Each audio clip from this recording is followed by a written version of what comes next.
The liquidity pump has been primed and is alive and well. So I think that's the tension is we have this, massive liquidity influx that's driving up these valuations of the S&P to close to never before seen levels, especially in many of the, the single stocks. And the question is, what happens next? So, we obviously have our views that I would love to share with you. I think it gets a little bit harder to make alpha from here, and it gets a little bit harder to just gain returns from owning the index from here. Okay, so if it gets right now, you could throw a dart. You probably made a stock that went up, but that's where folks like you come in, Savita. Yes. Where do you see the money then being made if it does get more difficult? So I think it's going to be a very differentiated market going forward, and it already has been to some extent. If you look at this year, even you've seen a massive bifurcation between value and cyclicals, which have done really well, versus growth and tech, which haven't necessarily done as well. I think that trend continues. A lot of our work is pointing to the fact that we're seeing a massive earnings recovery, but it's really focused in some of the smaller sectors within the S&P 500.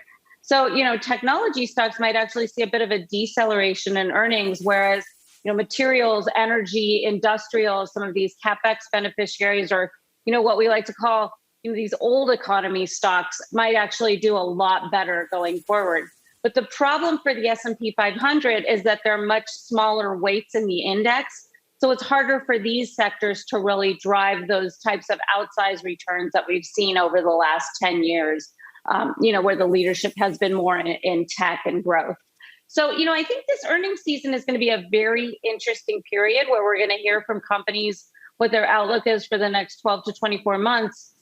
My sense is we're going to see a big earnings beat this quarter, but I think that's already priced into the market. We saw these outsized inflows into stocks. So I think the real question is, what are companies going to be telling us about the future? Is it going to be a lot better than what we're expecting, or maybe a little bit worse? So those are the areas that we want to focus on. What do you need season. to hear? We got some banks coming out later on this week, Savita. What do you need to hear? Yeah, I think we need to hear that inflationary pressures are not necessarily crimping margins yet, and I think that so far so good. But we're starting to hear a lot of our analysts tell us that labor pressure, input cost pressure is starting to really creep up for a lot of these companies.